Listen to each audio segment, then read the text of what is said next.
हर हर महादेव भक्तों, आज हम एक बेलपत्र की कहानी सुनेंगे। लेकिन कहानी सुनने से पहले क्या आपने कभी सोचा है कि भगवान शिव को ये बेलपत्र इतना प्रिय क्यों है? बेलपत्र एक साधारण सा दिखने वाला पत्ता भगवान शिव को इतना प्रिय क्यों है? तो आइए बात करते हैं बेलपत्र के बारे में कि बेलपत्र एक साधारण से दिखने वाला पत्ता, लेकिन इसकी पवित्रता और महत्व असाधारण है। इसके 3 पत्ते शास्त्रों के अनुसार ब्रह्मा, विष्णु और महेश का प्रतीक माने जाते हैं, या कहें कि भगवान शिव के त्रिनेत्र का स्वरूप माने जाते हैं। मान्यता यह है कि शिवलिंग पर बेलपत्र अर्पित करने से सारे पाप नष्ट हो जाते हैं और मन की हर इच्छा पूर्ण हो जाती है। शास्त्रों के अनुसार जो भी व्यक्ति श्रद्धा से शिवलिंग पर बेलपत्र चढ़ाता है, उनके जीवन में शुभता और शांति स्वतः ही आ जाती है।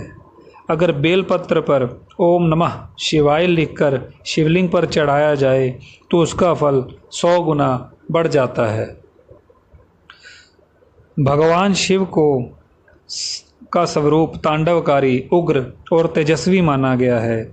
बेलपत्र में शीतलता होती है जो उनके क्रोध और ऊर्जा को संतुलित करती है। यही कारण है कि विशेष रूप से सावन में बेलपत्र अर्पित करना बहुत ही पुण्यदायक माना जाता है। बेल का वृक्ष स्वयं पवित्र और देव वृक्ष माना जाता है। मान्यता है कि इस वृक्ष को छूने मात्र से पापों का क्षय हो जाता है। इसकी पत्तियां भगवान शिव को अर्पित करने से मन शुद्ध होता है और भक्ति साकार होती है।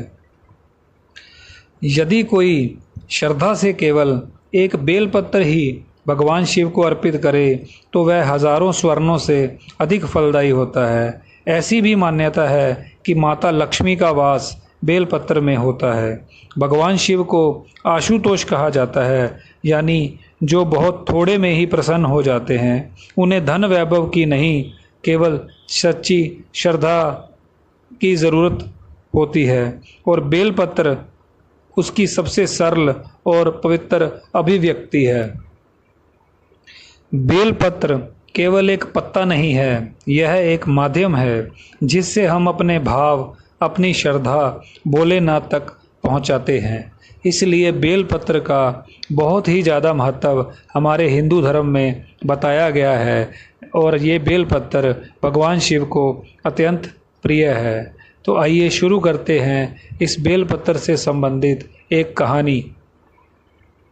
बहुत समय पहले की बात है कि एक शिकारी हुआ करता था जिसका नाम भिल्लू था।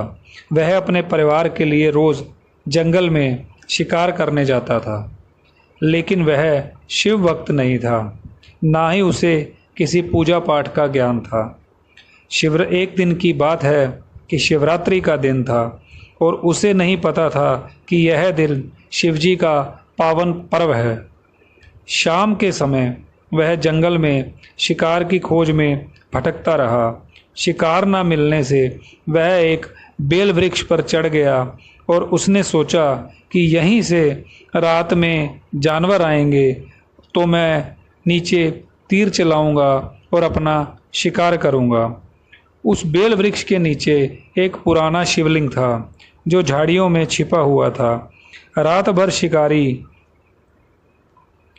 शिकारी ने उस पेड़ से पत्तियां तोड़ तोड़ कर नीचे गिराई ताकि जानवर आएं और उन पत्तियों को खाएं।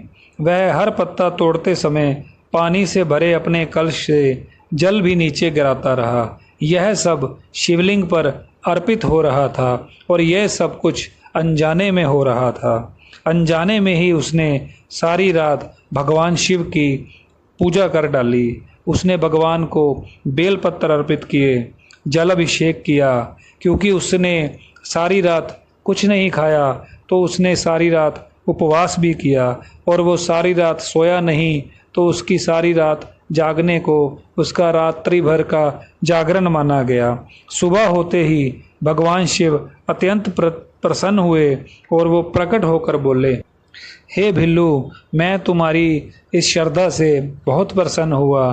तुमने सारी रात बिना कुछ खाए जागते हुए मुझ पर बेल और जल अर्पित किया है। तो ये सुनकर भिल्लू बहुत हैरान हुआ कि हे प्रभु, मुझे तो इस बात का तनिक भी ज्ञान नहीं था। तो भगवान शिव ने कहा कि कोई बात नहीं, तुमने अनजाने में ही सही, श्रद्धा भक्ति जो दिखाई है वही सच्ची श्रद्धा है। आज के दिन जो कोई भी बेलपत्र से मेरी पूजा करता है उसे जन्मों के पापों से मुक्ति मिलती है। मैं तुझ पर प्रसन्न हूँ और तुम अपना वर मांगो। शिकारी ने विनम्र होकर कहा, हे महादेव, मुझे सच्ची भक्ति और मोक्ष प्रदान कीजिए।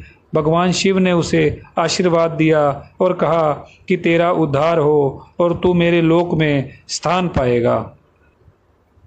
यह कथा हमें सिखाती है कि सच्ची श्रद्धा और सेवा भाव से किया गया छोटा कार्य भी भगवान शिव को अत्यंत प्रिय होता है। तो इसलिए हे भक्तों, इस सावन में अपनी भक्ति को बेलपत्र में समेट कर अर्पित कीजिए भगवान शिव को और अनुभव कीजिए उनकी कृपा को अपने अंतर्मन में। हर हर महादेव।